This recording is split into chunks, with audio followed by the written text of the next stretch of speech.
Hello साथियों, welcome to UP exams वाला। UP exams वाला में आप सभी का स्वागत है। साथियों, सभी लोग आ जाएंगे। सेशन की शुरुआत हमारी हो चुकी है।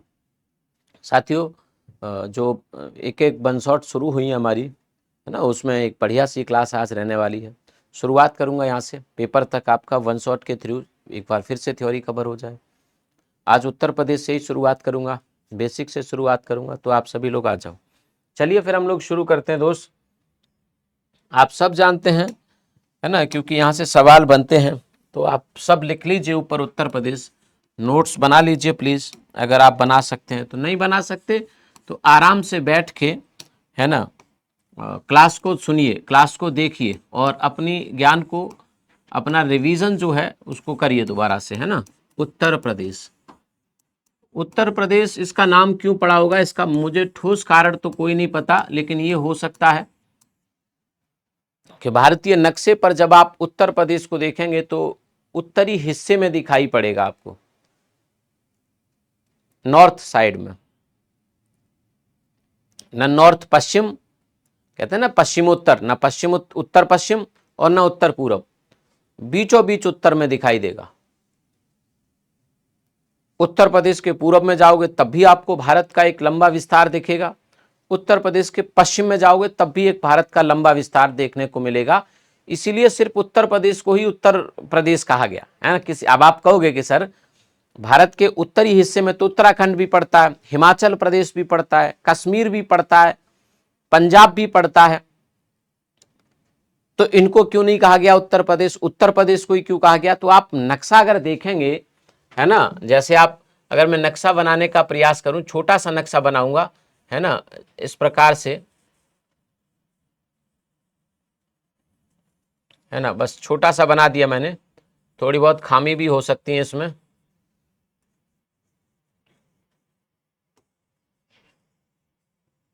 ये गुजरात वाला हिस्सा बन गया,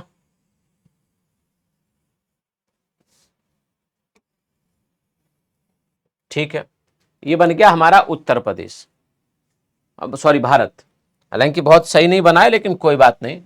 आपको उत्तर प्रदेश जो दिखाई देगा, देखो ये तो उत्तराखंड वाला हिस्सा हो गया, ये उत्तराखंड का उत्तर प्रदेश दिखाई देगा जो आपको, वो यहीं दिखाई देगा, ऐसे करके यहां, है ना, यहां दिखाई देगा।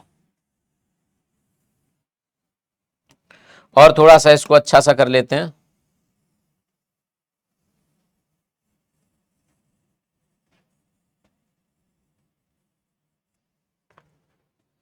ऐसे करके उत्तर प्रदेश, ठीक है। अब आप देखोगे, है ना, अब आप देखोगे इसको, यहां से आप डिवाइड कर दो बीचों बीच से, ये दक्षिण भारत हो गया कि नहीं हो गया? ये उत्तर भारत हो गया। उत्तर भारत में भी अब आप यहां से देखोगे, है ना, भारत की ये, तो बीचों बीच लगभग यहां से आप ऐसे भी कर सकते हो। हालांकि ये ज्यादा हो गया, थोड़ा इधर, थोड़ा और इधर कर सकते हो। तो ये पूर्वी भारत, ये पश्चिमी भारत, थोड़ा पीछे कर सकते हैं इसको हम, है ना, थोड़ा पीछे कर सकते हैं इसको, इस प्रकार से, यहां से। तो आप देखेंगे कि उत्तर प्रदेश बिल्कुल उत्तर दिशा में तो है ही, लेकिन बीचों बीच स्थित है, न उत्तर पूरब है न उत्तर पश्चिम है। पंजाब, राजस्थान ये उत्तर पश्चिम है, गुजरात उत्तर पश्चिम है, ये पश्चिमी भारत में है, उत्तर और पश्चिम। लेकिन उत्तर प्रदेश ना पूर्वी भारत में है ना पश्चिमी भारत में, एकदम बीचों बीच में। तो इसीलिए इसी को उत्तर प्रदेश कहा जाता है। हालांकि इसके पुराने नाम कुछ और हैं, एक बार हम इन नामों को भी देख लेते हैं कि इसके पुराने नाम क्या हैं, है ना। तो कहते हैं कि सबसे पहले उत्तर प्रदेश जो बना, या हमारा ये स्टेट बना, बंगाल प्रेसिडेंसी से कुछ क्षेत्रों को अलग किया गया। पहले उत्तर प्रदेश का एक बड़ा हिस्सा बंगाल प्रेसिडेंसी में आता था, तो उसके एक बड़े हिस्से को बंगाल से अलग किया गया। और उस समय एक छोटी सी प्रेसिडेंसी चलती थी, आगरा प्रेसिडेंसी, तो बंगाल से इस हिस्से को अलग करके आगरा प्रेसिडेंसी में शामिल कर दिया गया 1834 के आसपास। 1834 में बंगाल प्रेसिडेंसी का विभाजन किया गया और आगरा प्रेसिडेंसी में उस हिस्से को मिला दिया गया। और फिर इसके बाद 1836 में इस राज्य का नाम पश्चिमोत्तर प्रांत रखा गया, है ना। तो 1836 में इस राज्य का नाम पश्चिमोत्तर सीमा प्रांत कह सकते हैं, पश्चिमोत्तर सीमा प्रांत, है ना, पश्चिमोत्तर सीमा प्रांत 1836 में। आपने देखा फिर 1853-54 में झांसी और 1856 में अवध को भी इसी साम्राज्य में मिला लिया। इससे पहले तक तो झांसी स्वतंत्र था। झांसी में झांसी के राजा गंगाधर राव, उनकी पत्नी लक्ष्मीबाई, ये सब शासन करते थे। लखनऊ में, अर्थात जिसे अवध कहते हैं, अवध का जो एरिया था, यहाँ पे अवध के नवाब वाजिद अली शाह शासन करते थे। दोनों को अपदस्थ कर दिया, दोनों के साम्राज्य को, दोनों का जो राज्य क्षेत्र था उसको छीन लिया अंग्रेजों ने और उसे उत्तर प्रदेश में मिला दिया, उसे उत्तर प्रदेश में। तो इससे उत्तर प्रदेश का जो आकार था वो और बढ़ गया, आकार जो था और बढ़ गया। और फिर इसका नाम 1877 में एक बार फिर बदला और नाम रखा गया संयुक्त प्रांत आगरा एवं अवध। तो 1877 में इसका नाम बदल के संयुक्त प्रांत आगरा एवं अवध, क्योंकि इसमें आगरा प्रेसिडेंसी तो ये पहले से थी, राजधानी आगरा थी, कैपिटल तो आगरा थी ना। अवध और इसमें शामिल हो गया। झांसी छोटा सा क्षेत्र था, अवध बड़ा क्षेत्र था, फैजाबाद तक फैला हुआ था, लखनऊ से लेके इधर अमेठी, रायबरेली, सुल्तानपुर सब इसमें आते थे। तो एक बड़ा क्षेत्र था, तो इसको नाम दिया गया आगरा एवं अवध का, सॉरी, संयुक्त प्रांत आगरा एवं अवध, है ना। तो संयुक्त प्रांत आगरा एवं अवध,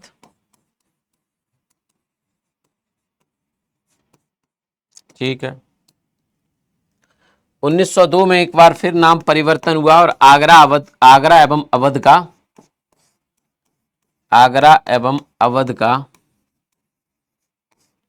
अवध का संयुक्त प्रांत इसका नाम रख दिया, ठीक है, आगरा एवं अवध का। इसको लिख लीजिए, आगरा एवं अवध का संयुक्त प्रांत, ठीक है। 1937 में फिर एक बार नाम बदला और इसको केवल अब संयुक्त प्रांत, संयुक्त का मतलब होता है यूनाइटेड, जुड़ा हुआ, है ना। तो आगरा और अवध को जोड़ के बनाए तो इसे इसलिए संयुक्त कहते थे, संयुक्त प्रांत। इंग्लिश में इसको यूनाइटेड प्रोविंस या यूपी कहते थे, ठीक है। 24 जनवरी 1950 को, 24 जनवरी 1950 को इस राज्य का नाम बदल दिया और फिर हो गया उत्तर प्रदेश। क्या हो गया? उत्तर प्रदेश। तो आज का जो यूपी है वो 24 जनवरी 1950 से ही है ना। 24 जनवरी 1950 से ही आज के यूपी की नींव पड़ी थी। इस बात को समझिए आप लोग, ठीक है। यही कारण है कि 24 जनवरी को ही हमारे राज्य का स्थापना दिवस होता है। हालांकि इसको मनाया जाना बहुत बाद में शुरू किया गया। अभी 2018 से हमारे प्रदेश का प्रदेश या स्थापना दिवस या उत्तर प्रदेश दिवस मनाना शुरू हुआ है। 24 जनवरी को मनाते हैं। क्यों? क्योंकि 24 जनवरी को इस प्रदेश का गठन हुआ था। चलिए, प्रदेश का गठन हो गया, ठीक है। लेकिन 1 नवंबर 1956 को वास्तविक स्थापना मानी जाती है, क्योंकि इस दिन राज्य का पुनर्गठन हुआ, राज्य की संवैधानिक स्थिति में बदलाव किया गया, है ना। राज्य की संवैधानिक स्थिति में बदलाव किया गया, रीऑर्गेनाइजेशन हुआ। तो अब सवाल 2018 के कांस्टेबल में यहीं से बना था। 19 का जो जनवरी में पेपर हुआ था उसमें नहीं, 18 का जून में जो पेपर हुआ था उसमें, कि वास्तविक वर्तमान उत्तर प्रदेश अपने वास्तविक स्वरूप में कब आया। तो बच्चे तो वही 24 जनवरी 1950 लगा रहे थे, लेकिन आंसर सही था 1956, 1 नवंबर 1956, क्योंकि रीऑर्गेनाइजेशन होकर इसकी संवैधानिक स्थिति में परिवर्तन हुआ। संवैधानिक स्थिति में क्या परिवर्तन? पहले ये भारत में ए कैटेगरी का राज्य था, ए कैटेगरी का प्रोविंस था। 7वां संविधान संशोधन करके ABCD जो कैटेगरी थी उनको समाप्त कर दिया। 2 तरह के स्टेट बनाए गए, एक स्टेट और एक यूनियन टेरिटरी। एक राज्य जो पूरी तरह आजाद होंगे, आजाद मतलब जिनके पास पूरी तरह राज्य की शक्तियां होंगी, राज्य सूची पर जो काम कर सकेंगे, और दूसरा केंद्र शासित प्रदेश जिनकी अपनी स्वतंत्र सरकारें नहीं होंगी, या तो सरकार वहां नहीं होंगी तो केंद्र शासन चलाएगा, और अगर सरकारें होंगी तो भी केंद्र के दिशा निर्देशों पर ही वहां की सरकारें चलेंगी। जैसे दिल्ली है, दिल्ली केंद्र शासित प्रदेश है लेकिन अपनी सरकार है, लेकिन फिर भी यहाँ की सरकार को ज्यादा अधिकार नहीं है। आप देखिए दिल्ली की पुलिस केंद्र सरकार के अंडर होती है,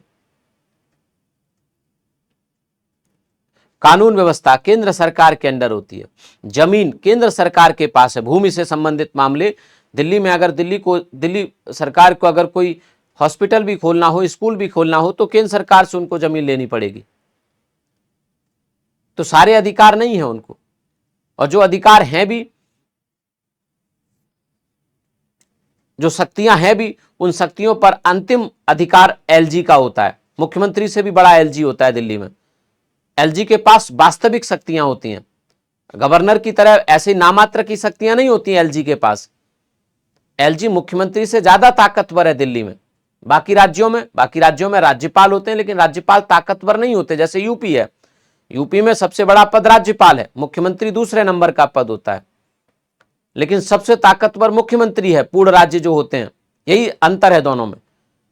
राजस्थान मेन कौन है? मुख्यमंत्री। उत्तर प्रदेश मेन कौन है? मुख्यमंत्री। मध्य प्रदेश मेन कौन है? मुख्यमंत्री। राज्यपाल नॉमिनल हेड है, मतलब नाम मात्र की शक्तियां। बट दिल्ली की स्थिति दूसरी है। दिल्ली में कई बार अरविंद केजरीवाल आरोप लगाते हैं कि सरकार, केंद्र सरकार हमें नहीं करने दे रही। उसमें कहीं कुछ हद तक सच्चाई भी है, क्योंकि दिल्ली के जो एलजी होते हैं वो मुख्यमंत्री से ज्यादा ताकतवर होते हैं। मुख्यमंत्री के फैसलों को रोक सकते हैं, पलट सकते हैं। राज्यों के राज्यपाल ऐसा नहीं कर सकते। अंतर समझिए आप। राज्यों के गवर्नर, जो मुख्यमंत्री ने फैसला ले लिया उस पर मोहर लगानी होती है, नहीं मना कर सकते, हाथ बंधे होते हैं, ज्यादा शक्तियां नहीं है, नॉमिनल हेड है, सिर्फ नाम के हेड हैं राज्यपाल गवर्नर। बट दिल्ली वास्तविक हेड है, वास्तविक मुखिया है, रियल हेड है, वास्तविक पावर है, सरकार के फैसलों को रोक सकते हैं। सरकार के सामने हाथ बंधे नहीं है एलजी के। अंतर बहुत है। तो इसीलिए जब आरोप लगता है, केजरीवाल जी आरोप लगाते हैं, तो उसमें सच्चाई भी है। हालांकि हमारे देश में तो राजनीति होती है, जो नेता ज्यादा बड़ा झूठ बोलेगा उसकी लोग सच मान लेते हैं। तो कई बार केजरीवाल जी को कहा जाता है अरे ये तो ढोंग करते हैं, और इस नैरेटिव को इतना ज्यादा बढ़ा दिया गया है कि अब वो कभी भी सच भी बोलते हैं तो लोग सच नहीं मानते, है ना। तो इस बात में सच्चाई भी है, क्योंकि एलजी ज्यादा ताकतवर होते हैं, है ना। तो पुनर्गठन किया गया। आप समझ रहे हैं इस बात को? क्या हुआ? पुनर्गठन हुआ इस राज्य का 1 नवंबर 1956 को। उसके बाद 9 नवंबर सन 2000 को राज्य का विभाजन हुआ। विभाजन, विभाजन मतलब डिवीजन, है ना। विभाजन मतलब डिवीजन। उत्तर प्रदेश का जो उत्तरी हिस्सा था, पहाड़ी हिस्सा, उससे एक अलग राज्य बना दिया, है ना। तो लिखेंगे यूपी के 13 जिलों से नया राज्य बन गया। यूपी के 13 जिले अलग कर दिए कि भाई तुम चलो अलग, है ना। नया स्टेट, नया राज्य, उत्तरांचल। पहले इसका नाम उत्तरांचल था, अब उत्तराखंड है। उत्तरांचल अब क्या है? उत्तराखंड। ठीक है। नया राज्य उत्तराखंड। उत्तराखंड मतलब उत्तर का खंड एक तरह से। बताइए भाई, कोई समस्या? वैसे मैं आपकी समस्याएं तो नहीं सुन सकता, लेकिन आपको फील जरूर करा सकता हूं मैं ऐसा कि मैं आपकी समस्याएं सुन पा रहा हूं, देख पा रहा हूं। कोई प्रॉब्लम हो, कोई समस्या हो, लिख दीजिए। अगली क्लास जब शनिवार को होगी ऐसी ही, वो भी थ्योरी की चलेगी, इससे आगे का पढ़ाऊंगा, तो उस क्लास में आपके सारे डाउट्स, देखो मेहनत तो आपको भी करनी पड़ेगी ना, है ना। मेहनत तो आपको भी करनी पड़ेगी। जब मैं कह रहा हूं इस बात को कि आप अपने सारे डाउट लिख दीजिए, अगला सेशन जब होगा तो उसमें सारे डाउट्स मैं आपके ले लूँगा। तो फिर तो भाई आपको लिख देना चाहिए। फिर तो नहीं है ना ऐसा कि सर हमारी तो ये सवाल ही नहीं हो पाया, हमारा तो ये डाउट ही क्लियर नहीं हुआ, फिर गलती आपकी रह जाएगी। चलिए भाई, इसको लिख लीजिए जल्दी से।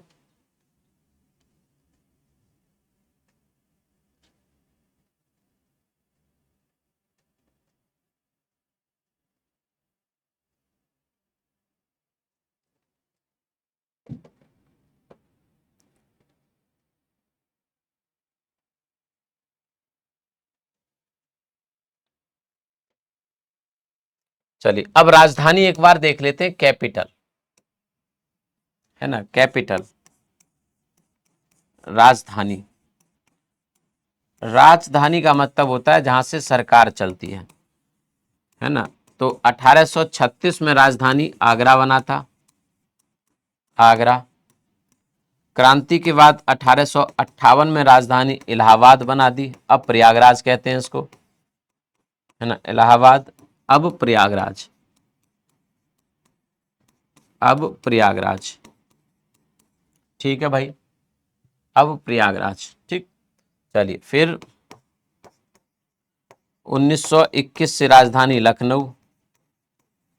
इसको कहते हैं कि लखनऊ सिर्फ नाम की राजधानी तब परिवर्तन हुई थी, काम तब भी इलाहाबाद से ही होते थे, लेकिन कंप्लीटली है ना 1935 में 1935 से फिर लखनऊ ही बन गई है, तब से सारे काम लखनऊ से ही होते हैं पूर्णतः।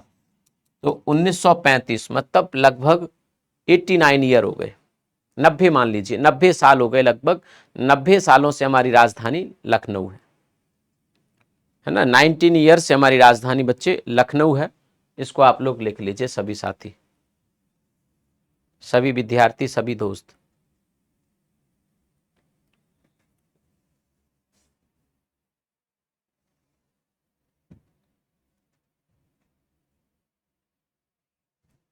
आगे चलते हैं।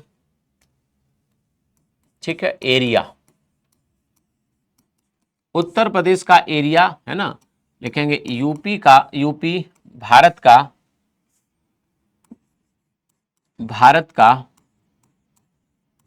भारत का चौथा अर्थात फोर्थ सबसे बड़ा राज्य है, सबसे बड़ा राज्य है, सबसे बड़ा राज्य है।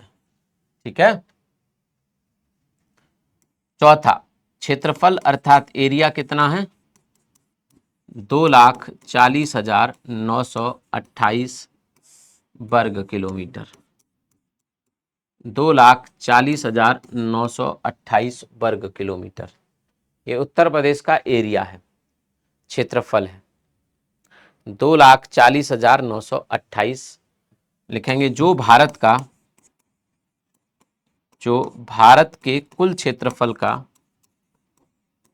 कुल क्षेत्रफल का, कुल क्षेत्रफल का 7.3% है। ठीक है, 7.3% है। ठीक है, यूपी से बड़े राज्य, यूपी से बड़े राज्य, 3 बड़े राज्य हैं, बाकी सब छोटे हैं। 3 बड़े राज्य हैं, राजस्थान, राजस्थान का एरिया 3,82,000 वर्ग किलोमीटर। ठीक है, 42, माफी चाहूंगा, 82 नहीं। दूसरा है मध्य प्रदेश, मध्य प्रदेश 3,08,000 वर्ग किलोमीटर।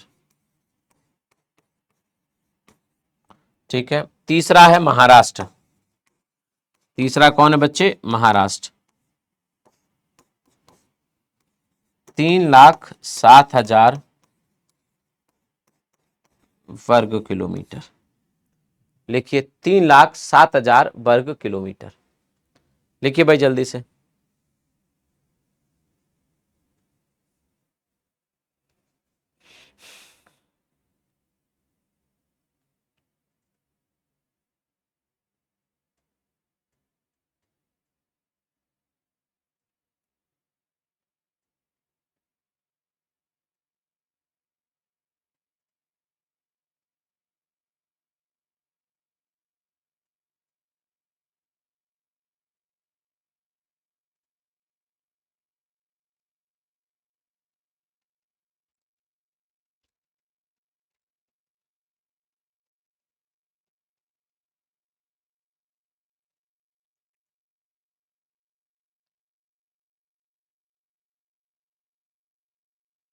तो ये टॉप 3 राज्य हैं।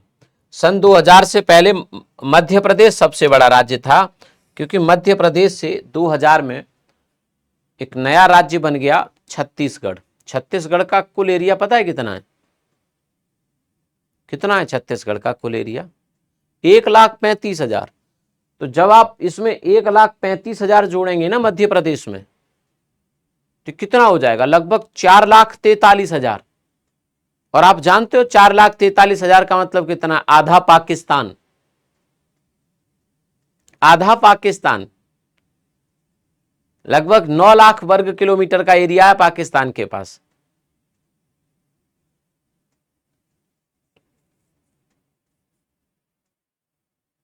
हाँ।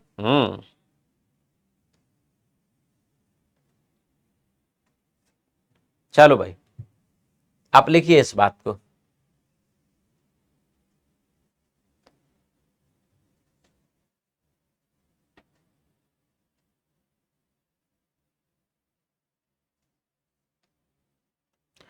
चलिए आप लिखेंगे आगे, क्षेत्रफल के आधार पर सबसे बड़े जिले। क्षेत्रफल के आधार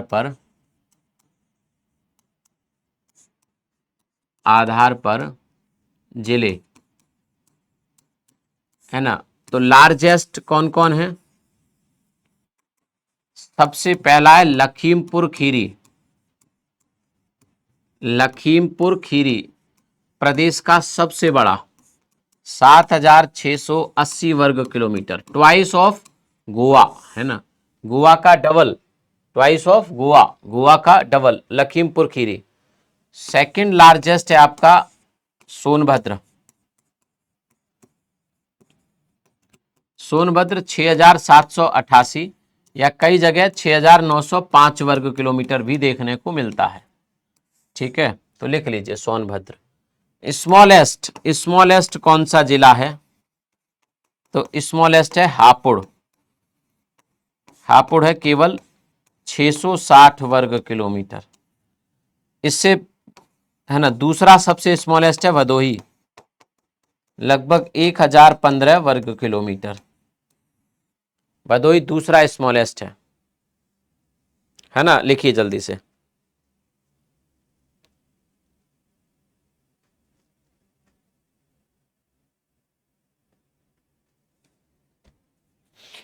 लिख गया कॉपी पे? अरे बोलो भैया, बोलो हाँ ना, कुछ तो बोलो। नहीं बोलोगे, नाराज हो तुम। चलिए, तो क्षेत्रफल तो ये रहा दोस्त, हैं?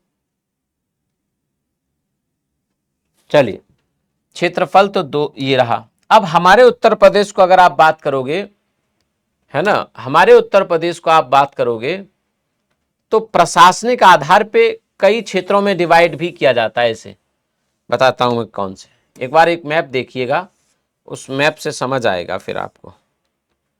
जैसे ये मैप है, आपको सिर्फ कुछ नहीं देखना, ये मैप देखना है बच्चे।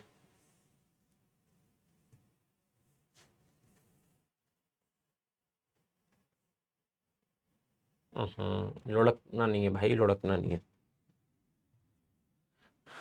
है ना? ये अंदर क्या लिखा है इसको छोड़ दीजिए, कोई बात नहीं। भारत के नक्शे में आपको ये उत्तर प्रदेश दिखाई दे रहा है, ये भारत का ऐसे करके नक्शा है ना? ये भारत का नक्शा है, सही नक्शा तो ये है भाई।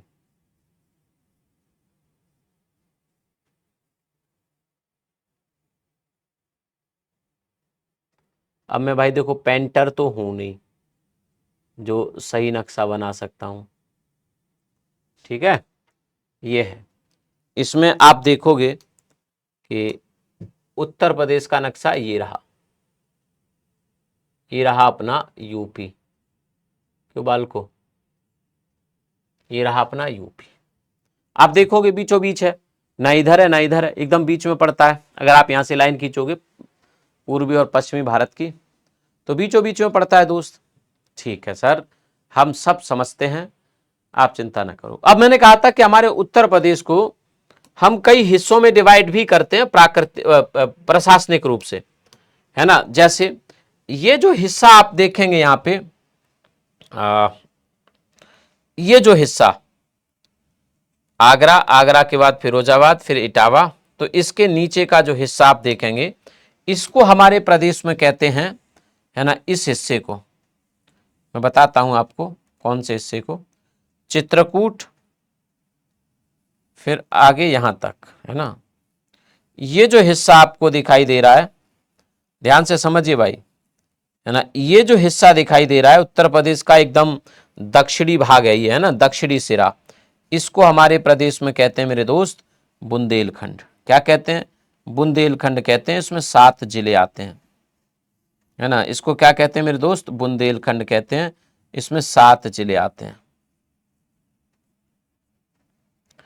ये हिस्सा जो मैंने आपको बनाया यहाँ पे, ठीक है। तो आप इसको लिखिए, देखिए, समझिए, पहले जितना दिमाग में बिठाओगे ये अच्छी चीजें, है ना, उतना बढ़िया है।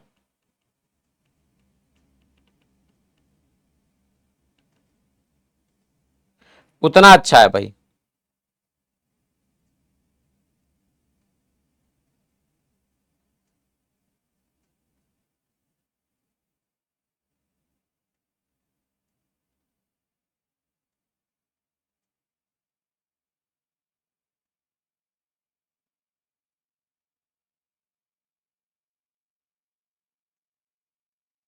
चलिए, है ना, ये क्या है? बुंदेलखंड। आप आगे देखोगे यहां पे एक और मैं आपको इलाका दिखाता हूं, ये वाला इलाका, इसको हम क्या कहते हैं? ये वाला इलाका, इसको कहा जाता है पश्चिमी उत्तर प्रदेश। आपके कानपुर से, और कानपुर से पश्चिम का, हालांकि कानपुर का कुछ हिस्सा चला जाता है अवध में, है ना, या केंद्रीय उत्तर प्रदेश में, इसको कहते हैं हम लोग पश्चिमी उत्तर प्रदेश। इसको अलग राज्य बनाने की मांग भी चल रही है। इतने हिस्से को मिलाकर एक अलग राज्य बनाने की मांग भी चल रही है।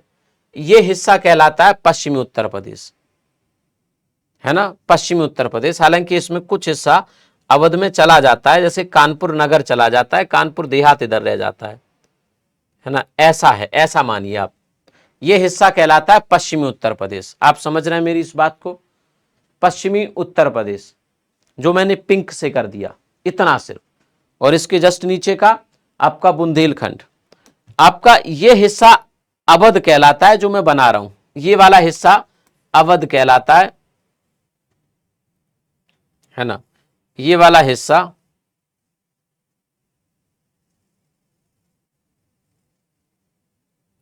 रायबरेली से होता हुआ,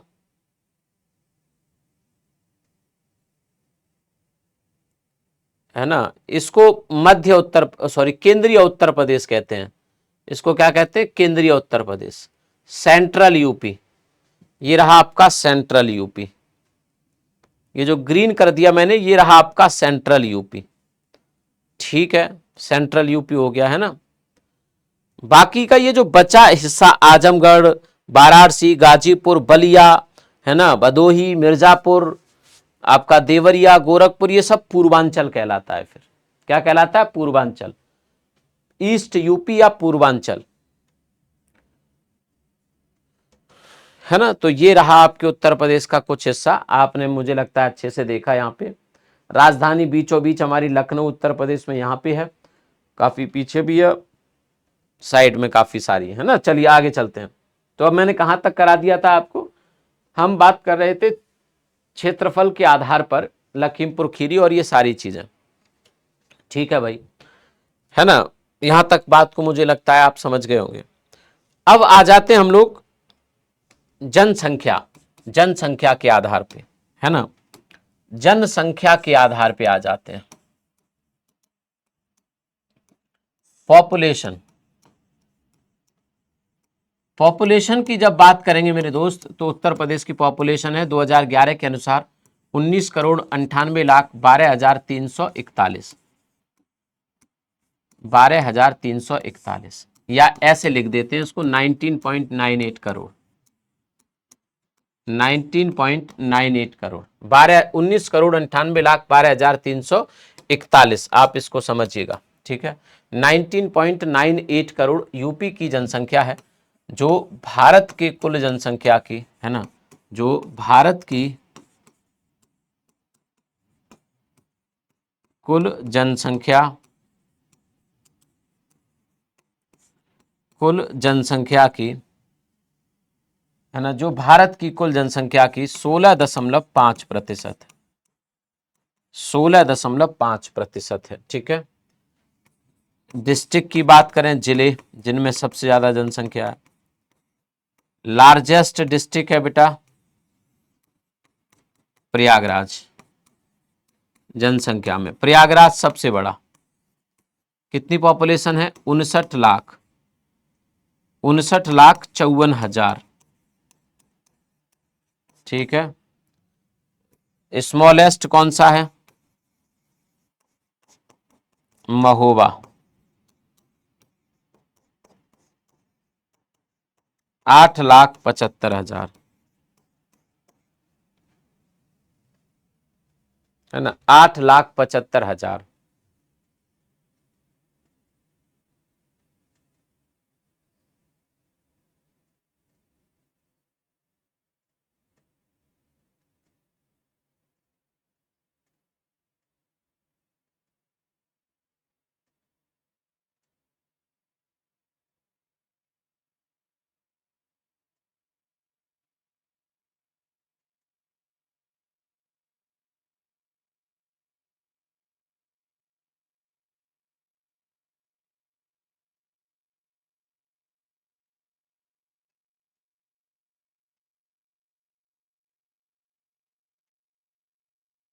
चलिए, तो इसको लिख लेंगे, लिखेंगे भारत में प्रथम स्थान पर है ना, यूपी,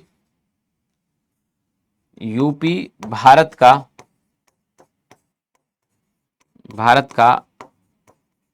सबसे बड़ा राज्य जनसंख्या के आधार पर, आधार जनसंख्या। उत्तर प्रदेश अगर मान लीजिए एक स्वतंत्र देश होता, है तो नहीं, ना ही हो सकता है ऐसा, अगर होता स्वतंत्र देश उत्तर प्रदेश, तो दुनिया का 5वां सबसे बड़ा देश होता जनसंख्या के मामले में, 5वां, 5th largest country in the world.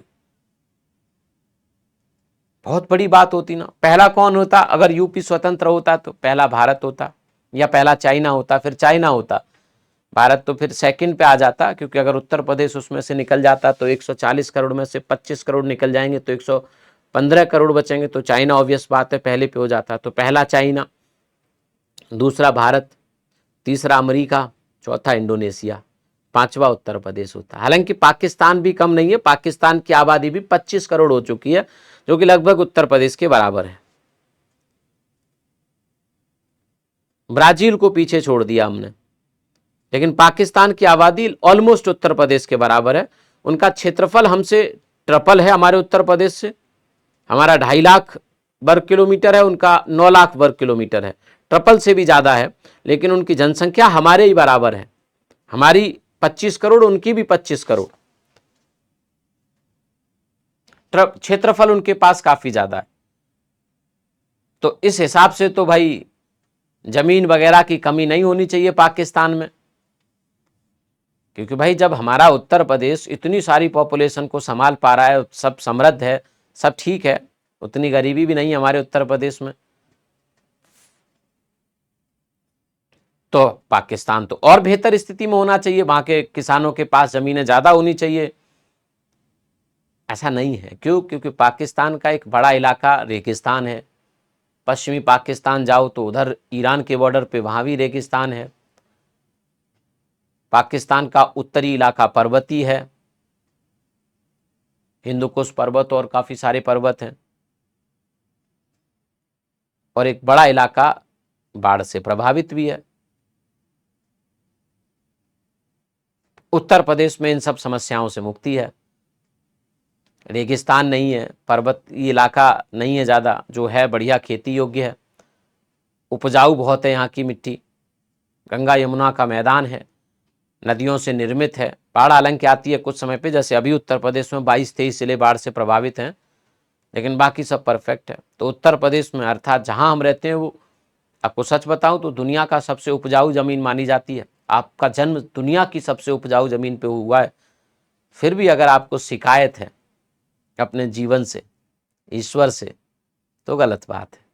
भगवान ने आपको, आपके लिए उस स्थान को चुना पूरी पृथ्वी पे जो दुनिया का सबसे उपजाऊ माना जाता है। सच सच बता रहा हूं, वो स्थान आपके लिए चुना। धार्मिक प्रवृत्ति के हैं आप, फिर भी स्वर्ग है उत्तर प्रदेश, जहां हिंदू धर्म के सबसे बड़े देवता भगवान श्री राम, उनका जन्म हुआ, भगवान श्री कृष्ण, विष्णु भगवान, काफी सारे उनसे, उनके जो अवतार हैं वो जुड़े रहे, जहां गंगा जी बहती हैं माँ गंगा, गंगा का स्थान देवी का हमारे हिंदू धर्म में, तो वहां आपका जन्म हुआ है। आप प्रकृति के प्रेमी हैं,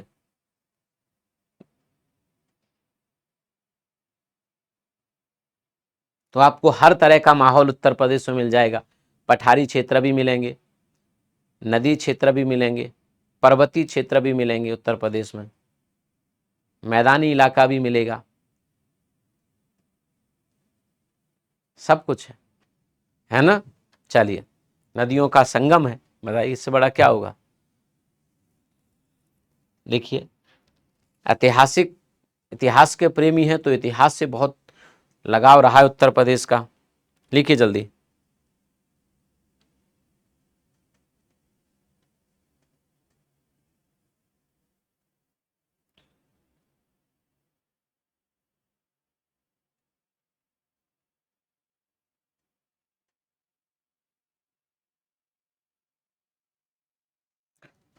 हाँ जी दोस्तों, लिख लिया, चलो फिर ठीक है ना, ठीक है। अब आगे आ जाओ, न्यायिक राजधानी उत्तर प्रदेश की, न्यायिक राजधानी।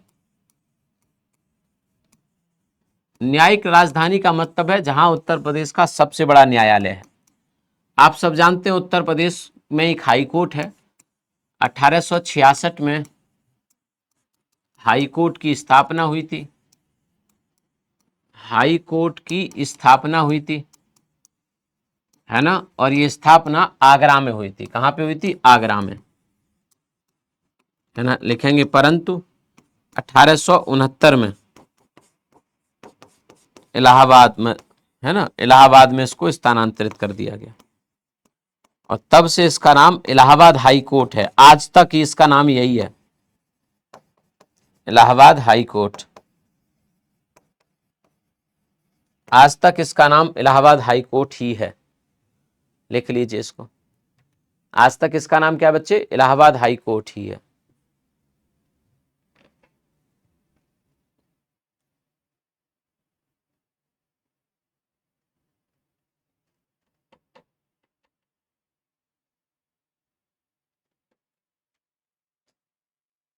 बताइए, चलिए, इलाहाबाद हाई कोर्ट इलाहाबाद में है।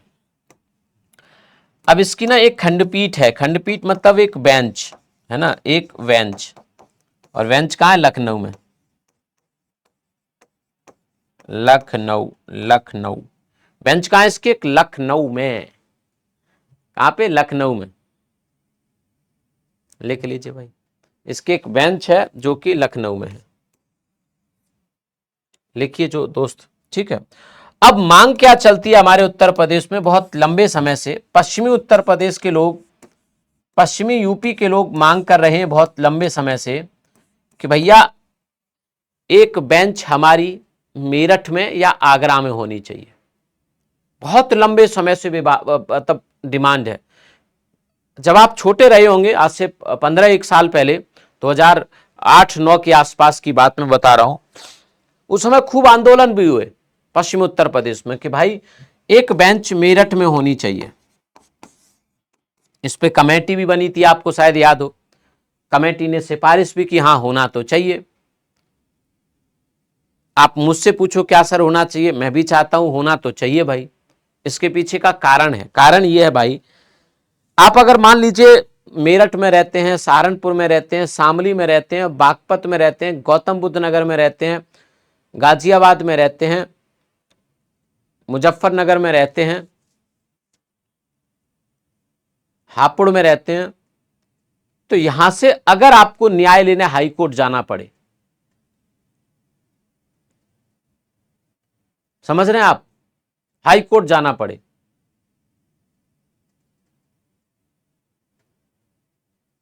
तो आपको 600 किलोमीटर जाना होगा, 600 किलोमीटर, बल्कि सहारनपुर से तो 700 किलोमीटर। अब लोग तर्क देते हैं कि पश्चिमी उत्तर प्रदेश के लोगों को लाहौर हाईकोर्ट पास पड़ता है और अपना खुद का हाईकोर्ट इतना दूर है। इलाहाबाद हाईकोर्ट से पास लाहौर हाईकोर्ट है, जहां मैं खड़ा हूं, यहां से Allahabad high court 650 kilometre, Lahore high court 450 kilometre. बताइए क्या ये पश्चिमी उत्तर प्रदेश के लोगों के साथ सही है? वो कहते हैं यार बात तो सही है। अब पाकिस्तान के लाहौर हाईकोर्ट 450 किलोमीटर और अपना खुद का हाईकोर्ट 650 किलोमीटर। बताइए, अगर आप न्याय लेने निकलते हैं तो लाहौर हाईकोर्ट पहले पहुंच जाएंगे, जबकि कितने राज्य पार करके है, दिल्ली पार करोगे, हरियाणा पार करोगे, पंजाब को पूरा पार करोगे, तब पाकिस्तान में घुसोगे हैं, और तब लाहौर हाईकोर्ट, वहां फिर भी वहां पहले पहुंच जाओगे। तो ये गलत तो है भाई, आप देखो गलत तो है भाई, है ना।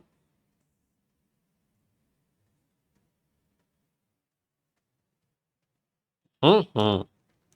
लाहौर हाईकोर्ट, आप यहां रहते हैं, यहां रहते मान लीजिए, यहां लाहौर हाईकोर्ट आप पहुंच गए, पहुंच गए, और अगर आपको इलाहाबाद हाईकोर्ट जाना है, आना है, तो यहां से चल के आपको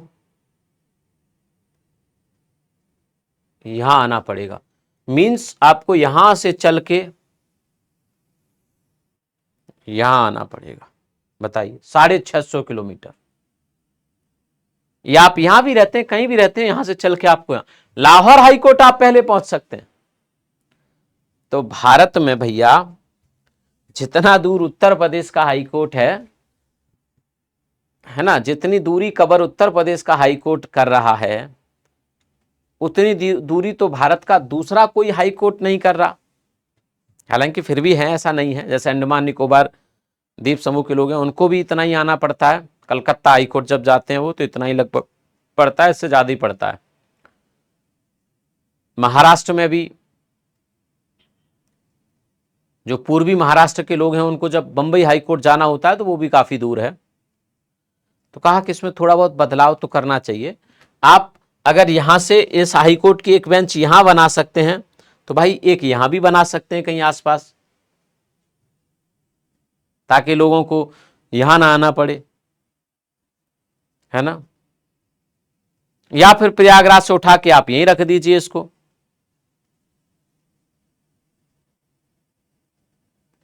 तो फिर भी पास पड़ जाएगा। तो भाई इस तरह की डिमांड हमारे उत्तर प्रदेश में चलती हैं। तो न्यायिक राजधानी के रूप में आप समझ गए, है ना, कि इलाहाबाद है। कई बार सांस्कृतिक राजधानी या धार्मिक राजधानी पूछ लेते हैं, तो सांस्कृतिक राजधानी हमारे उत्तर प्रदेश या धार्मिक राजधानी वाराणसी मानी जाती। कई बार आर्थिक राजधानी पूछ लेते हैं, तो आर्थिक राजधानी कानपुर मानी जाती थी, लेकिन अब नई आर्थिक राजधानी नोएडा बन रहा है। हमारे उत्तर प्रदेश की अर्थव्यवस्था में 10% का योगदान लगभग नोएडा दे रहा है। भारत का सबसे ज्यादा टैक्स देने वाला जिला बन रहा है। भारत में सबसे ज्यादा निवेश इन्वेस्टमेंट पाने वाला जिला बनता जा रहा है नोएडा, ग्रेट है ना, नोएडा ग्रेटर नोएडा दोनों मिला के। चलिए, तो आपने इस बात को यहाँ तक मुझे लगता है अच्छे से समझा होगा। अगर कोई बात समझ नहीं आई है तो आप मुझे ज़रूर बताइएगा कि सर ये बात समझ नहीं आई, इसमें ये बात अभी भी हमारी छूट गई सर, अभी भी समझा दीजिए। तो कोशिश वहाँ भी अपनी जारी रहेगी। ठीक है, चलिए आगे चलते हैं फिर।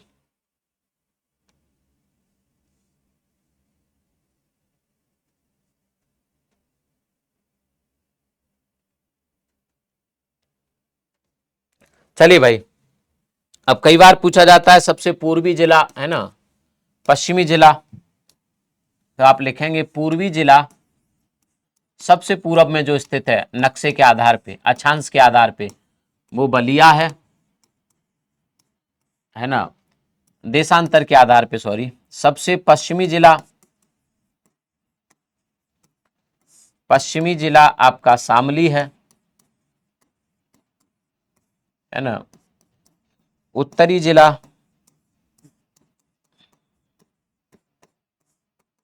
वो आपका उत्तरी जिला सहारनपुर है। ठीक है, सबसे दक्षिणी जिला सोनभद्र है, दक्षिणी सबसे सोनभद्र है। एक बार मैप में दिखा देता हूं कहां पे इनकी स्थिति है, कैसी स्थिति है। ठीक है, देखिए जब हम बात करेंगे सबसे पूर्वी की, तो ये जो दिख रहा है ना आपको, ये जो दिख रहा है, यहां तक खत्म है सीमा। यहां पे लाइन खींचोगे तो इससे टच कोई कर रहा है दूसरा? नहीं, तो सबसे पूर्वी हुआ कि नहीं हुआ? ठीक, ये जो दिख रहा है यहां से मैं लाइन खींचू अगर बिल्कुल एकदम सीधी सीधी, तो कोई जिला इनमें से टच कर रहा है इस लाइन पे, तो सबसे उत्तरी ये हुआ सहारनपुर। ठीक है, अगर मैं यहां से एक लाइन खींचूं, है ना, यहां से एक लाइन खींचूं सीधी सीधी सीधी, तो कोई और टच कर रहा है इस लाइन पे? नहीं, तो सबसे सोनभद्र हुआ, है ना, ये सोनभद्र जो है आपका, ये सबसे दक्षिणी हुआ, है ना। आप समझ रहे हैं इस बात को? सबसे पश्चिमी आप ये देखेंगे, ये रहा आपका, यहां से लाइन खींचूंगा मैं ऐसे करके, ये टच होता है, फिर कोई नहीं करेगा टच, तो आपका क्या हो जाएगा? शामली। ठीक है, समझ गए बात को? तो इसका मतलब ये होता है। ठीक है भाई, चलिए आगे आ जाते हैं, आगे लिखेंगे कुल डिस्ट्रिक्ट, कुल जिले, है ना, कुल जिले। तो कुल जिले हैं उत्तर प्रदेश में 75, 75। कुल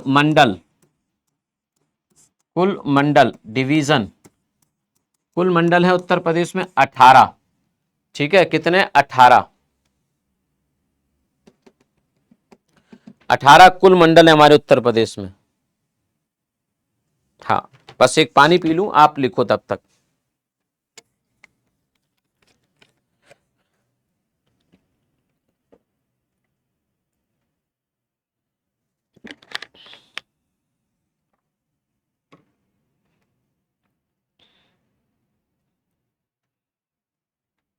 चलिए भाई,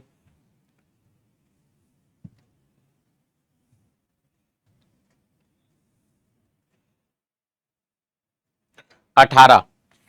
ठीक है, आगे लिखेंगे 18, कुल आगे लिखेंगे मंडल और जिले हो गए। कुल लोकसभा सीट, लोकसभा सीट 80। ठीक है, ब्रैकेट में लिखेंगे विभाजन से पहले 85 थी, विभाजन से पूर्व 85 थी, जब उत्तराखंड नहीं बना था। 5 सीट उत्तराखंड में चली गई, अब 80 रह गई। इसमें भी क्या है, कुछ सीटें रिजर्व हैं। जब मैं पूछता हूं आपसे, अभी थोड़े दिन पहले मैंने सवाल पूछा था कि उत्तर प्रदेश में कितनी एससी सीट रिजर्व हैं लोकसभा की, नहीं कर पाए थे आंसर। एसटी पूछा था, नहीं कर पाए थे आंसर। तो फिर आप समझा तो करो कम से कम। आप सब जानते हैं भारत का संविधान कहता है, भारत के संविधान में एक आर्टिकल है 330, जो कहता है कि हमारी लोकसभा में 84 सीट एससी के लिए रिजर्व हैं, 47 सीट एसटी के लिए रिजर्व हैं। ये कम ज्यादा क्यों? क्योंकि जनसंख्या कम ज्यादा है, इसीलिए। जिसकी जनसंख्या ज्यादा है उसके लिए ज्यादा सीट, जिसकी कम है उसके लिए कम सीट। समझ रहे हैं आप इस बात को? तो 80 विभाजन से पहले 85, अब 80। इसमें 17 सीट एससी रिजर्व हैं, 17, और ये फिक्स होती हैं। ऐसा नहीं है कि हर चुनाव में बदल जाती है। जैसे आगरा है, आगरा एससी सीट रिजर्व है, एससी के लिए आरक्षित है।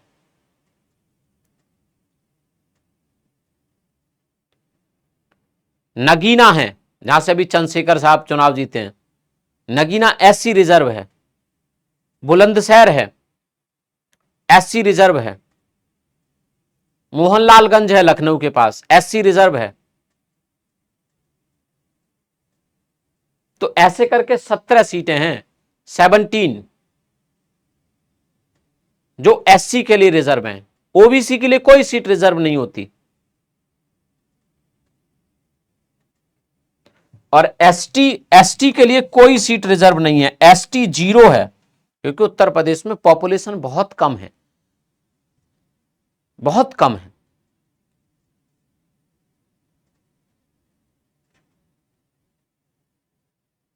ग्यारह लाख पॉपुलेशन है केवल, आधा %। अब आधा % पे तो सीट नहीं बनती ना। 80 सीट हैं, आधा परसेंट 0.4 हुआ, 0.4 पे तो क्या ही सीट बनेगी, तो 0 सीट रिजर्व है भैया, आप इस बात को याद रखिएगा, ठीक है, 0 सीट रिजर्व है भैया। कुछ बड़ी सीटों से जो सांसद हैं उनके नाम लिखा देता हूं, है ना, क्योंकि ये पूछा जाएगा, पूछ लिया जाता है। वाराणसी से सांसद वर्तमान में कौन है, नरेंद्र मोदी जी हैं, है ना, नरेंद्र मोदी हैं, ठीक है। लखनऊ से राजनाथ सिंह हैं, लखनऊ से जो एमपी अभी लोकसभा सदस्य हैं राजनाथ सिंह हैं, ठीक है ना, और आपका रायबरेली से राहुल गांधी हैं, राहुल गांधी हैं,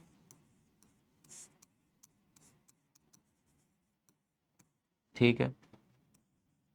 अमेठी से केंद्रीय मंत्री को हरा दिया था, केएल शर्मा है, ठीक है, ये इसीलिए लिखा रहा हूं क्योंकि यहां से पूछ सकता है भाई, केएल शर्मा है, ठीक है। आगे लिख लीजिए, अयोध्या लिख लीजिए, अयोध्या फैजाबाद, इस सीट का नाम फैजाबाद है वैसे तो, फैजाबाद, ब्रैकेट में लिख देता हूं अयोध्या, अयोध्या। अवधेश प्रसाद हैं, अवधेश प्रसाद, ये बड़ा हॉट सीट बन गई है पिछले कुछ समय में, समाजवादी पार्टी के हैं, एसपी के हैं, ठीक है। चलिए, अवधेश प्रसाद। मथुरा लिख लीजिए, मथुरा से सांसद हेमा मालिनी हैं, हेमा मालिनी हैं, ठीक है। गोरखपुर लिख लीजिए, मुख्यमंत्री जी की सीट थी पहले, गोरखपुर से रवि किशन हैं,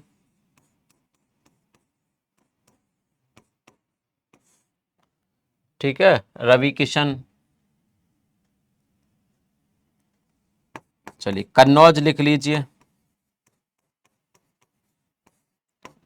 कन्नौज से अखिलेश यादव हैं,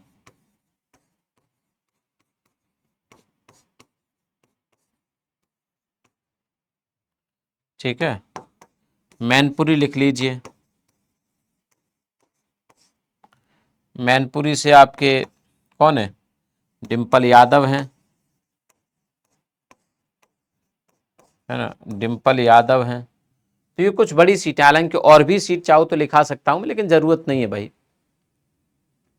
प्रयागराज या इलाहाबाद, कौन है इलाहाबाद से, रेवती रमण के पुत्र है ना, क्या नाम है उनका,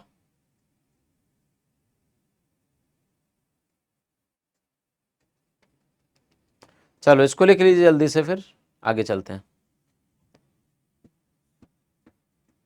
आपको अपने क्षेत्र का तो पता ही होना चाहिए, अपने क्षेत्र के आसपास के पता होना चाहिए, ठीक है।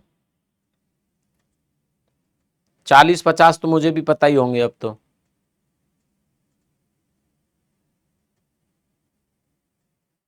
लिख लीजिए जल्दी से।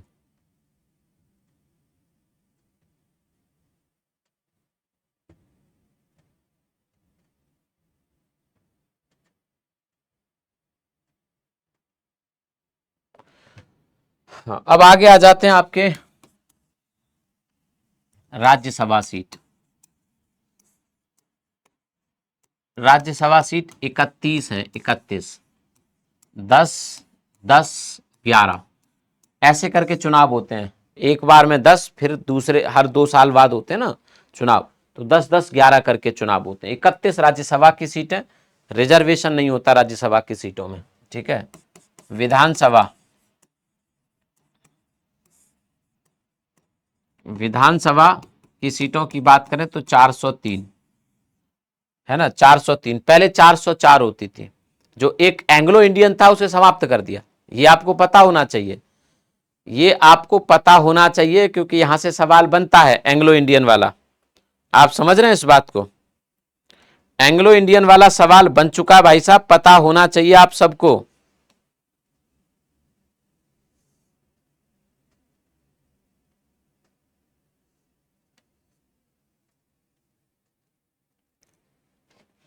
समझ रहे हैं? तो लिखेंगे एक आंग्ल भारतीय का प्रावधान समाप्त कर दिया, हो गया है ना। एक आंग्ल भारतीय वाला प्रावधान, प्रावधान वर्ष 2019 में, है ना, 25 जनवरी 2020 में समाप्त हो गया, समाप्त हो गया। ठीक है, अब नहीं होता। तो अब 403, विभाजन से पहले 425 थी जब उत्तराखंड अलग नहीं बना था, अब 403 है। 403 में एससी सीट रिजर्व है 84, 84। ठीक है, एसटी सीट है रिजर्व 2, 2 सीट, दोनों सोनभद्र जिले में है, दोनों सोनभद्र जिले में, है ना, दोनों सोनभद्र जिले में। लिख लीजिए, दोनों सीट कहां पे है? सोनभद्र जिले में है बच्चे।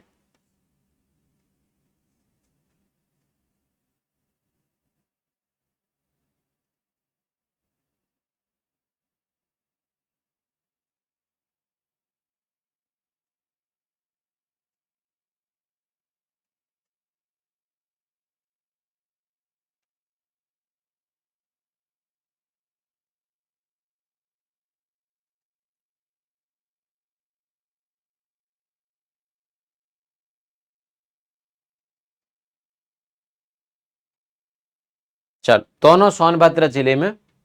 हाँ जी भाई, अब आगे आ जाते हैं विधान परिषद। विधान परिषद में भी रिजर्वेशन नहीं होता है।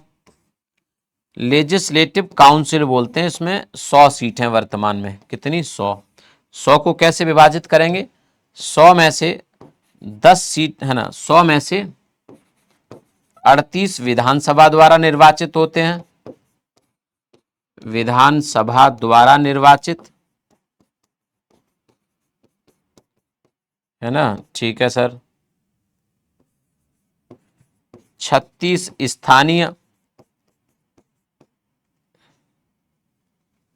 36 कैसे होते हैं? स्थानीय निकायों द्वारा,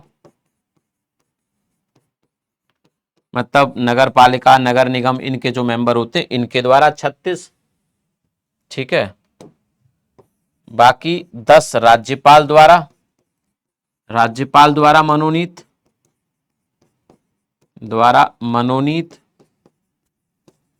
ठीक है, 8 शिक्षकों द्वारा निर्वाचित, शिक्षकों द्वारा निर्वाचित। लिखिए, शिक्षकों द्वारा निर्वाचित।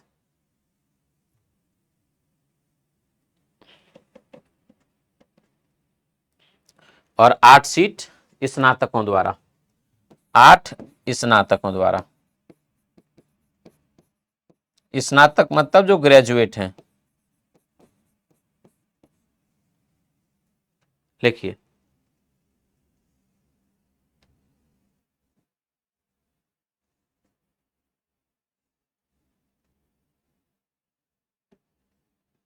स्नातक मतलब जो ग्रेजुएट हैं उनके द्वारा।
चलिए, है ना, तो आपने ये लिख लिया होगा मुझे लगता है।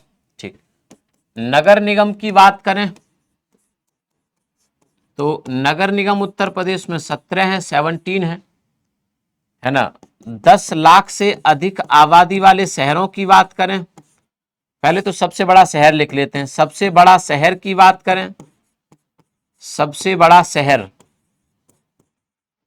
तो वो आपका कानपुर है। कानपुर सबसे बड़ा शहर है, ठीक है। 10 लाख से अधिक, 10 लाख से अधिक कानपुर है। 29.2 लाख लोग रहते हैं, 2 लाख जनसंख्या है शहर की, ठीक है, जनसंख्या है शहर की, ठीक है। 10 लाख से अधिक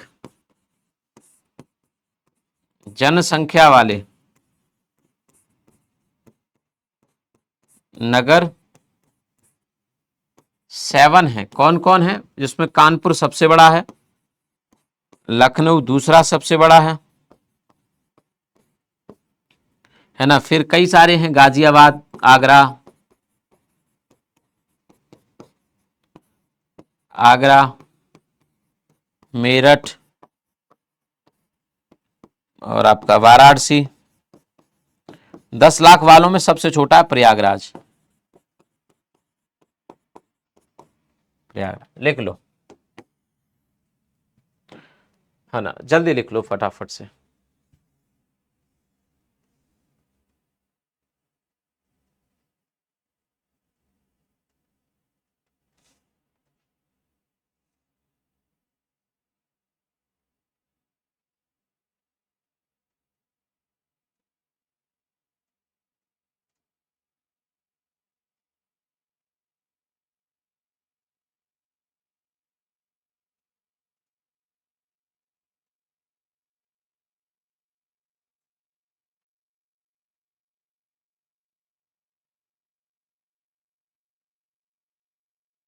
हाँ जी भाई, चलिए। तो ये आपने देखा 10 लाख से अधिक आबादी वाले शहरों की संख्या 7 है उत्तर प्रदेश में। सबसे बड़ा शहर कानपुर है उत्तर प्रदेश में। नगर निगमों की संख्या 17 है उत्तर प्रदेश में, ठीक है।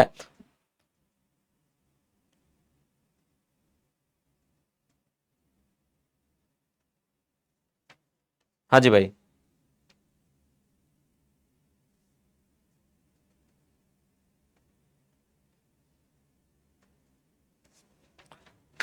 आगे आ जाते हैं।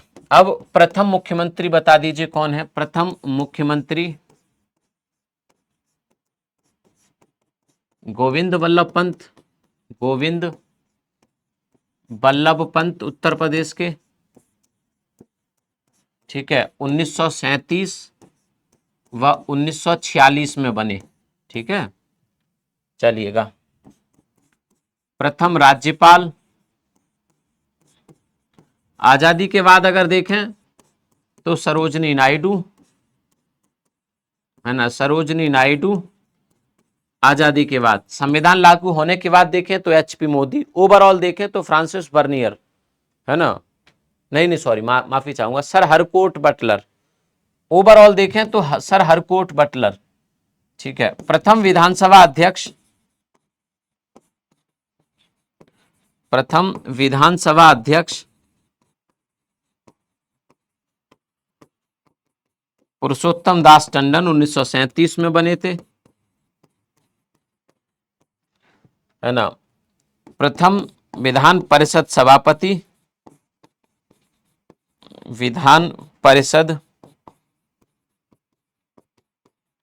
सभापति सर सीताराम, चंद्रवाल नहीं है, सर सीताराम है ना। 1937 में, ये भी 1937 में, ये भी 1937 में, ठीक है। प्रथम विधान परिषद सभापति सर सीताराम, प्रथम विधान परिषद उपसभापति,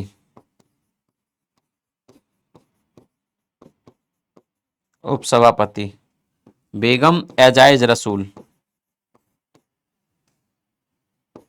बेगम एजाइज रसूल, ठीक है। लिखो जल्दी से, बेगम एजाइज रसूल।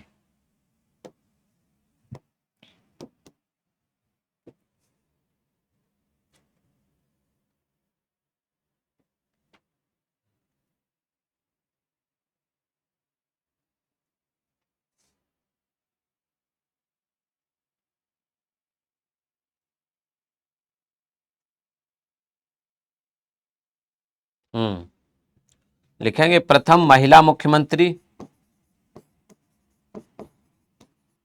महिला मुख्यमंत्री सरोजनी नायडू, माफी चाहूंगा, सुचेता कृपलानी 1963 में बन गई थी, 1963 में पहली बार। ठीक है, मायावती जी भी रही हैं, है ना। आगे लिखेंगे सबसे युवा मुख्यमंत्री, युवा मुख्यमंत्री अखिलेश यादव, अखिलेश यादव 39 साल के थे जब बने थे, है ना, 39 वर्ष की उम्र में, मार्च 2012 में मुख्यमंत्री बने थे, मतलब 12 साल पहले। लिखेंगे सर्वाधिक बार मुख्यमंत्री, सर्वाधिक बार मुख्यमंत्री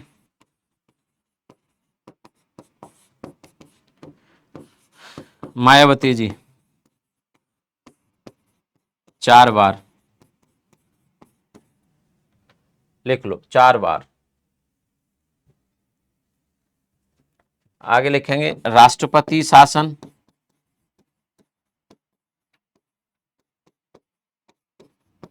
दस बार।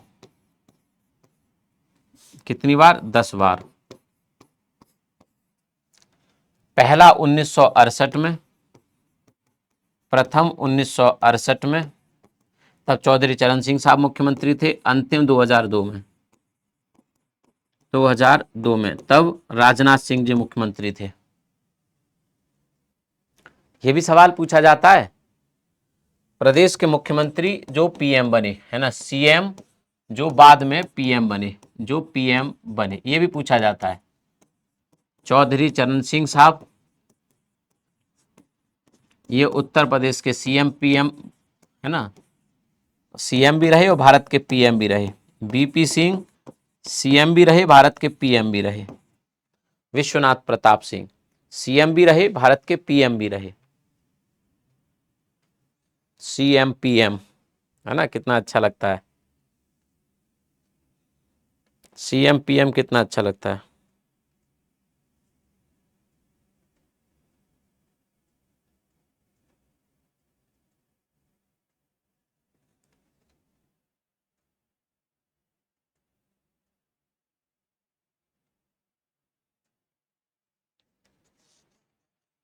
चलिए भाई, यहां तक हो गया उत्तर प्रदेश के बारे में। ठीक, आगे लिख लेंगे अब उत्तर प्रदेश की सीमाएं, सीमा बाउंड्री, सीमा 8 राज्यों के साथ, 8 राज्यों के साथ, ठीक है, एक यूनियन टेरिटरी के साथ, ठीक है, एक देश के साथ, देश के साथ, ठीक है। 8 राज्यों में कौन कौन से राज्य हैं दोस्त? बिहार है, मध्य प्रदेश है, राजस्थान है, हरियाणा है, हिमाचल प्रदेश है, उत्तराखंड है, छत्तीसगढ़ है, झारखंड है। 1 2 3 4 5 6 7 8 union territory, national capital territory Delhi, NCTD. देश के साथ नेपाल, नेपाल, ठीक है। लॉन्गेस्ट किसके साथ है? तो लॉन्गेस्ट इन सब में मध्य प्रदेश के साथ है, एमपी के साथ। शॉर्टेस्ट, शॉर्टेस्ट हिमाचल प्रदेश के साथ है। लिख लीजिए जल्दी, हिमाचल प्रदेश के साथ है।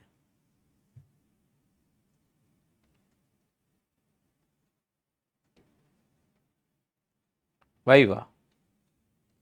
Bihar, Madhya Pradesh, Rajasthan, Haryana, Himachal Pradesh, UK, Jharkhand, Chhattisgarh. UT national capital territory Delhi, देश के साथ नेपाल के साथ, लॉन्गेस्ट एमपी के साथ, शॉर्टेस्ट एचपी के साथ। बहुत बढ़िया। चलिए इसको यहाँ तक कंप्लीट कर लीजिए और फिर ये जो चैप्टर था मेरा उत्तर प्रदेश का संक्षिप्त परिचय, है ना, एक चीज और लिखा देता हूँ। उत्तर प्रदेश के जो सिंबल है ना, राजकीय चिन्ह, है ना, राजकीय चिन्ह या राजकीय प्रतीक, प्रतीक ज्यादा, सिंबल कौन कौन है। जैसे पशु की बात करें तो पशु बारह सिंगा, बारह सिंगा, या दलदली हिरण भी इसे कहते हैं, दलदली हिरण। ठीक है, ठीक है। पक्षी की बात करें, पक्षी सारस, है ना। सारस बहुत तेजी से बढ़े हैं, अभी नई रिपोर्ट के अनुसार 19,000 संख्या पहुंच गई है ना, संख्या 19,000 पहुंच गई उत्तर प्रदेश में। कहा एक बार इतना बुरा संकट आया था कि केवल 3,200 बचे थे, अब 19,000 पहुंच गए हैं। ठीक है, तो 19,000 प्लस। और आपका वृक्ष, राजकीय वृक्ष अशोक है, अशोक। ठीक है, राजकीय फूल पुष्प, पुष्प है आपका पलाश, 2011 से,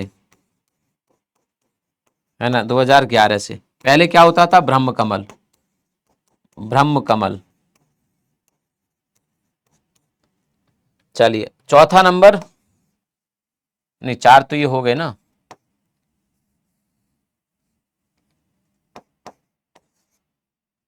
पांचवा,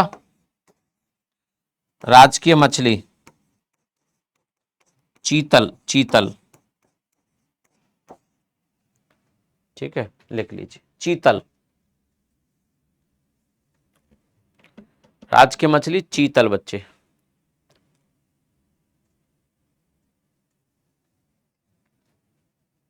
बहुत बढ़िया। चलो फिर ठीक है, यहाँ तक आपने अगर कंप्लीट कर लिया है तो बहुत अच्छी बात है ना। पूरा परिचय मैंने आपको यहाँ कंप्लीट कराया। मैं आपसे उम्मीद करता हूँ कि आप इसे रिवाइज करेंगे, इसे याद करेंगे अच्छे से। ठीक है बच्चे, ठीक है फिर आज के सेशन को हम लोग यहीं तक रखेंगे। चैप्टर का नाम और लिख देता हूँ ऊपर। टॉपिक है उत्तर प्रदेश का विवरण, उत्तर प्रदेश का संक्षिप्त विवरण, संक्षिप्त विवरण।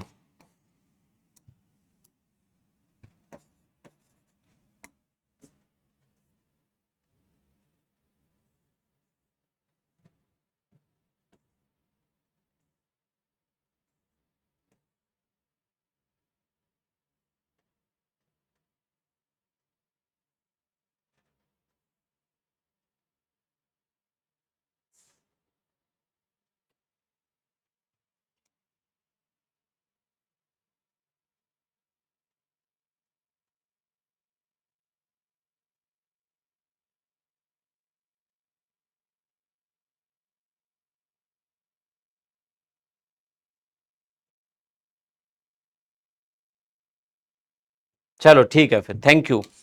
जय हिंद, जय भारत, थैंक यू।